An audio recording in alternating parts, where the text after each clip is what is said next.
بالله من الشيطان الرجيم. بسم الله الرحمن الرحيم. تبارك الذي بيده الملك وهو على كل شيء قدير. الذي خلق الموت والحياة ليبلوكم أيكم أحسن عملا وهو العزيز الغفور. الذي خلق 7 سماوات طباقا ما ترى في خلق الرحمن من تفاوت فارجع البصر هل ترى من فطور ثم ارجع البصر كرتين ينقلب إليك البصر خاسئا وهو حسير. ولقد زينا السماء الدنيا بمصابيح وجعلناها رجوما للشياطين وأعتدنا لهم عذاب السعير. وللذين كفروا بربهم عذاب جهنم وبئس المصير. إذا ألقوا فيها سمعوا لها شهيقا وهي تفور تكاد تميز من الغيظ. كلما ألقي فيها فوج سألهم خزنتها ألم يأتكم نذير قالوا بلى قد جاءنا نذير فكذبنا وقلنا ما نزل الله من شيء إن أنتم إلا في ضلال كبير. وقالوا لو كنا نسمع أو نعقل ما كنا في أصحاب السعير. فاعترفوا بذنبهم فسحقا لأصحاب السعير. إن الذين يخشون ربهم بالغيب لهم مغفرة وأجر كبير. وأسروا قولكم أو اجهروا به إنه عليم بذات الصدور. ألا يعلم من خلق وهو اللطيف الخبير. هو الذي جعل لكم الأرض ذلولا فامشوا في مناكبها وكلوا من رزقه وإليه النشور. أأمنتم من في السماء أن يخسف بكم الأرض فإذا هي تمور أم أمنتم من في السماء أن يرسل عليكم حاصبا فستعلمون كيف نذير. ولقد كذب الذين من قبلهم فكيف كان نكير. أولم يروا إلى الطير فوقهم صافات ويقبضن ما يمسكهن إلا الرحمن إنه بكل شيء بصير. أمن هذا الذي هو جند لكم ينصركم من دون الرحمن إن الكافرون إلا في غرور. أمن هذا الذي يرزقكم إن أمسك رزقه بل لجوا في عتو ونفور. أفمن يمشي مكبا على وجهه أهدى أمن يمشي سويا على صراط مستقيم. قل هو الذي ينشأكم وجعل لكم السمع والأبصار والأفئدة قليلا ما تشكرون. قل هو الذي ذرأكم في الأرض وإليه تحشرون. ويقولون متى هذا الوعد إن كنتم صادقين. قل إنما العلم عند الله وإنما أنا نذير مبين. فلما رأوه زلفة سيئت وجوه الذين كفروا وقيل هذا الذي كنتم به تدعون قل أرأيتم إن أهلكني الله ومن معي أو رحمنا فمن يجير الكافرين من عذاب أليم قل هو الرحمن آمنا به وعليه توكلنا فستعلمون من هو في ضلال مبين قل أرأيتم إن أصبح ماؤكم غورا فمن يأتيكم بماء معين بسم الله الرحمن الرحيم إذا وقعت الواقعة ليس لوقعتها كاذبة خافضة رافعة إذا رجت الأرض رجا وبست الجبال بسا فكانت هباء منبثا وكنتم أزواجا ثلاثة فأصحاب الميمنة ما أصحاب الميمنة وأصحاب المشأمة ما أصحاب المشأمة والسابقون السابقون أولئك المقربون في جنات النعيم ثلة من الأولين وقليل من الآخرين على سرر موضونة متكئين عليها متقابلين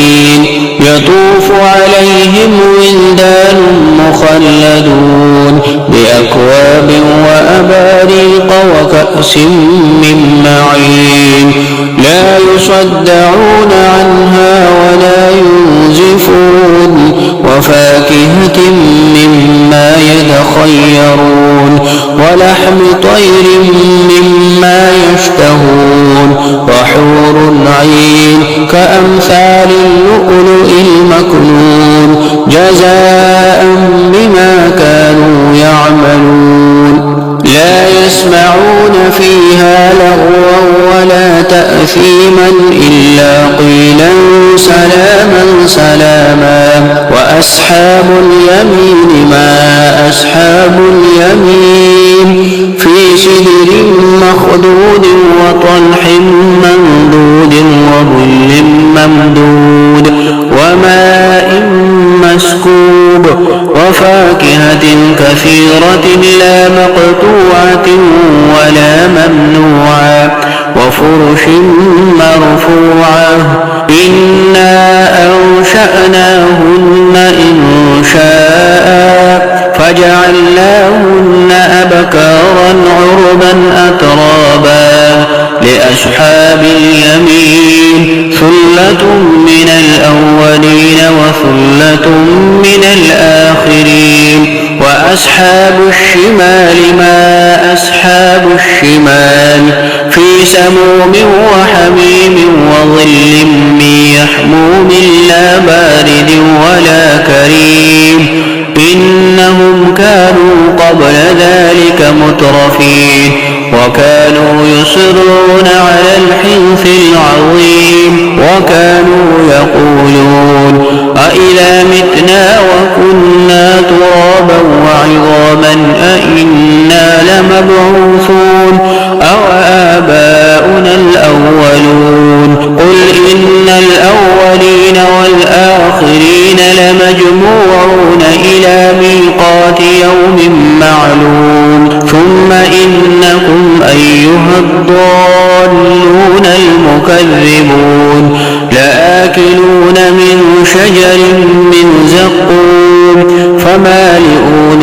منها البطون فشاربون عليه من الحميم فشاربون شرب الهيم هذا نزلهم يوم الدين نحن خلقناكم فلولا تصدقون أفرأيتم ما تمنون أأنتم تخلقونه أم نحن الخالقون نحن قدرنا بينكم الموت وما نحن بمسبوقين على أن نبدل أمثالكم وننشئكم فيما لا تعلمون ولقد علمتم النشأة الأولى فلولا تذكرون أفرأيتم ما تحرثون أأنتم تزرعونه أم نحن الزارعون لو نشاء لجعلناه حطاما فظلتم تفكهون إنا لمغرمون بل نحن محرومون أفرأيتم الماء الذي تشربون أأنتم أنزلتموه من المزن أم نحن المنزلون لو نشاء جعلناه أجاجا فلولا تشكرون أفرأيتم النار التي تورون أأنتم أنشأتم شجرتها أم نحن المنشئون نحن جعلناها تذكرة ومتاعا للمقوين فسبح باسم ربك العظيم فلا أقسم بمواقع النجوم وإنه لقسم لو تعلمون عظيم إنه لقرآن كريم في كتاب مكنون لا يمسه إلا المطهرون تنزيل من رب العالمين أفبهذا الحديث أنتم مدهنون وتجعلون رزقكم أنكم تكذبون فلولا إذا بلغت الحلقوم وأنتم حينئذ تنظرون ونحن أقرب إليه منكم ولكن لا تبصرون فلولا إن كنتم غير مدينين ترجعونها إن كنتم صادقين فأما إن كان من المقربين فروح وريحان وجنة نعيم وأما إن كان من أصحاب اليمين فسلام لك من أصحاب اليمين وأما إن كان من المكذبين الضالين فنزل من حميم وتسلية جحيم إن هذا لهو حق اليقين فسبح باسم ربك العظيم صدق الله العظيم وصلى الله تعالى على حبيبه خير خلقه سيدنا ومولانا محمد وآله وأصحابه وأتباعه وأولياء أمته وعلماء ملته وحفاظ كتابه أجمعين. بسم الله الرحمن الرحيم ياسين والقرآن الحكيم إنك لمن المرسلين على صراط مستقيم تنزيل العزيز الرحيم لتنذر قوما ما أنذر آباؤهم فهم غافلون لقد حق القول على أكثرهم فهم لا يؤمنون إنا جعلنا في أعناقهم أغلالا فهي إلى الأذقان فهم مقمحون وجعلنا من بين أيديهم سدا ومن خلفهم سدا فأغشيناهم فهم لا يبصرون وسواء عليهم أنذرتهم أم لم تنذرهم لا يؤمنون إنما تنذر من اتبع الذكر وخشي الرحمن بالغيب فبشره بمغفرة وأجر كريم. إنا نحن نحيي الموتى ونكتب ما قدموا وآثارهم وكل شيء أحصيناه في إمام مبين. واضرب لهم مثلا أصحاب القرية إذ جاءها المرسلون إذ أرسلنا إليهم اثنين فكذبوهما فعززنا بثالث فقالوا إنا إليكم مرسلون. قالوا ما أنتم إلا بشر مثلنا وما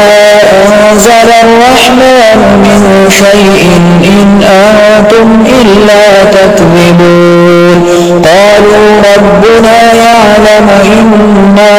إليكم لمرسلون وما علينا إلا البلاغ المبين. قالوا إنا تطيرنا بكم لئن لم تنتهوا لنرجمنكم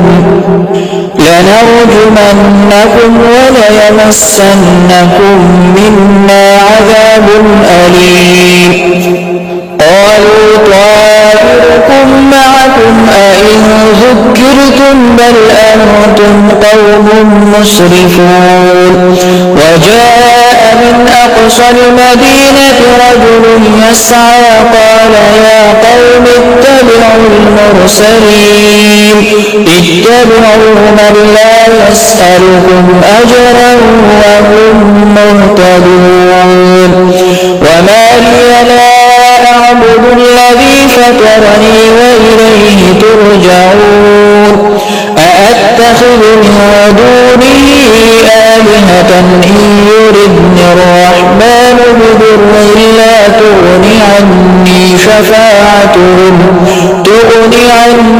شفاعتهم شيئا ولا ينقذون.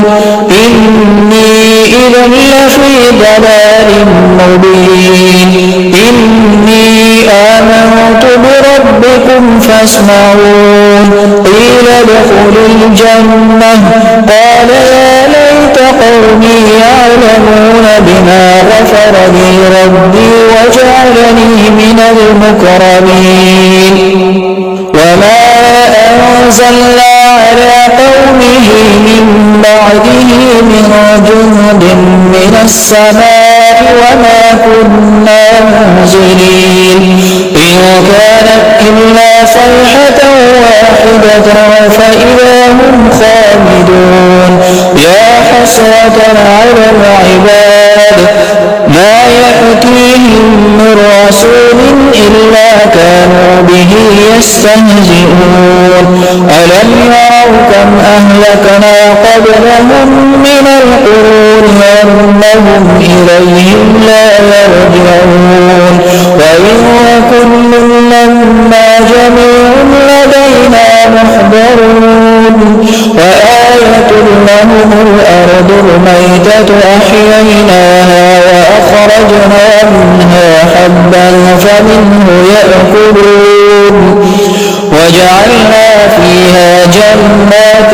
من نخيل وأعناب وفجرنا فيها من العيون ليأكلوا من ثمره وما عملته أيديهم أفلا يشكرون. سبحان الذي خلق الأزواج كلها مما تنبت الأرض ومن أنفسهم ومما لا يعلمون.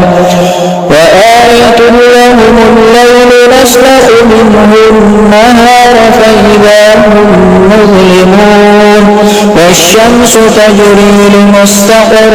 لها ذلك تقدير العزيز العليم. والقمر قدرناه منازل حتى عاد كالعرجون القديم. لا الشمس ينبغي لها أن تدرك القمر ولا الليل سابق النهار وكل في الفلك يسبحون وآية لهم أنا حملنا ذريتهم في الفلك المشحون وخلقنا لهم من مثله ما يركبون وإن نشأ نغرقهم فلا صريخ لهم ولا هم ينقذون إلا رحمة منا ومتاعا إلى حين وإذا قيل لهم اتقوا ما بين أيديكم وما خلفكم لعلكم ترحمون وما تأتيهم من آية من آيات ربهم إلا كانوا عنها معرضين وإذا قيل لهم أنفقوا مما رزقكم الله قال الذين كفروا للذين آمنوا أنطعم من لو يشاء الله أطعمه إن أنتم إلا في ضلال مبين ويقولون متى هذا الوعد إن كنتم صادقين ما ينظرون إلا صيحة واحدة تأخذهم وهم يخصمون فلا يستطيعون توصية ولا إلى أهلهم يرجعون ونفخ في الصور فإذا هم من الأجداث إلى ربهم ينسلون قالوا يا ويلنا من بعثنا من مرقدنا هذا ما وعد الرحمن وصدق المرسلون إن كانت إلا صيحة واحدة فإذا هم جميع لدينا محضرون فاليوم لا تظلم نفس شيئا ولا تجزون إلا ما كنتم تعملون إن أصحاب الجنة اليوم في شغل فاكهون هم وأزواجهم في ظلال على الأرائك متكئون لهم فيها فاكهة ولهم ما يدعون سلام قولا من رب رحيم وامتازوا اليوم أيها المجرمون ألم أعهد إليكم يا بني آدم ألا تعبدوا الشيطان إنه لكم عدو مبين وأن اعبدوني هذا صراط مستقيم ولقد أضل منكم جبلا كثيرا أفلم تكونوا تعقلون هذه جهنم التي كنتم توعدون اصلوها اليوم بما كنتم تكفرون اليوم نختم على أفواههم وتكلمنا أيديهم وتشهد أرجلهم بما كانوا يكسبون ولو نشاء لطمسنا على أعينهم فاستبقوا الصراط فأنى يبصرون ولو نشاء لمسخناهم على مكانتهم فما استطاعوا مضيا ولا يرجعون ومن نعمره ننكسه في الخلق أفلا يعقلون وما علمناه الشعر وما ينبغي له إن هو إلا ذكر وقرآن مبين لينذر من كان حيا ويحق القول على الكافرين أولم يروا أنا خلقنا لهم مما عملت أيدينا أنعاما فهم لها مالكون وذللناها لهم فمنها ركوبهم ومنها يأكلون ولهم فيها منافع ومشارب أفلا يشكرون واتخذوا من دون الله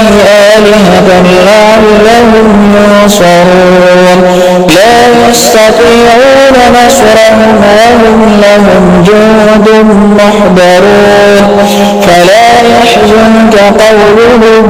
إنا نعلم ما يسرون وما يعلنون أولم ير الإنسان أنا خلقناه من نطفة فإذا هو خصيم مبين وضرب لنا مثلا ونسي خلقه قال من يحيي العظام وهي رميم قل يحييها الذي أنشأها أول مرة وهو بكل خلق عليم الذي جعل لكم من الشجر الأخضر نارا فإذا أنتم منه توقدون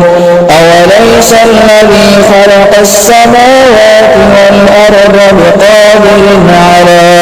أن يخلق مثلهم بلى وهو الخلاق العليم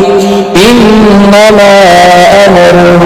إذا أراد شيئا أن يقول له كن فيكون فسبحان الذي بيده ملكوت كل شيء وإليه ترجعون. بسم الله الرحمن الرحيم. الرحمن علم القرآن خلق الإنسان علمه البيان الشمس والقمر بحسبان والنجم والشجر يسجدان والسماء رفعها ووضع الميزان ألا تطغوا في الميزان وأقيموا الوزن بالقسط ولا تخسروا الميزان والأرض وضعها للأنام فيها فاكهة والنخل ذات الأكمام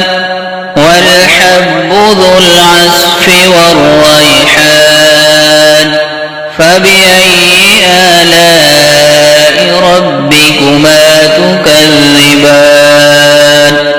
خلق الإنسان من صلصال كالفخار وخلق الجان من مارج من نار فبأي آلاء ربكما تكذبان رب المشرقين ورب المغربين فبأي آلاء ربكما تكذبان مرج البحرين يلتقيان بينهما برزخ لا يبغيان فبأي آلاء ربكما تكذبان يخرج منهما اللؤلؤ والمرجان فبأي آلاء ربكما تكذبان وله الجوار المنشآت في البحر كالأعلام فبأي آلاء ربكما تكذبان كل من عليها فان ويبقى وجه ربك ذو الجلال والإكرام فبأي آلاء ربكما تكذبان يسأله من في السماوات والأرض كل يوم هو في شأن فبأي آلاء ربكما تكذبان سنفرغ لكم أيها الثقلان فبأي آلاء ربكما تكذبان يا معشر الجن والإنس إن استطعتم أن تنفذوا من أقطار السماوات والأرض فانفذوا لا تنفذون إلا بسلطان فبأي آلاء ربكما تكذبان يرسل عليكما شواذ من نار ونحاس فلا تنتصران فبأي آلاء ربكما تكذبان فإذا انشقت السماء فكانت وردة كالدهان فبأي آلاء ربكما تكذبان فيومئذ لا يسأل عن ذنبه إنس ولا جان فبأي آلاء ربكما تكذبان يعرف المجرمون بسيماهم فيؤخذ بالنواصي والأقدام فبأي آلاء ربكما تكذبان هذه جهنم التي يكذب بها المجرمون يطوفون بينها وبين حميم آن فبأي آلاء ربكما تكذبان ولمن خاف مقام ربه جنتان فبأي آلاء ربكما تكذبان ذواتا أفنان فبأي آلاء ربكما تكذبان فيهما عينان تجريان فبأي آلاء ربكما تكذبان فيهما من كل فاكهة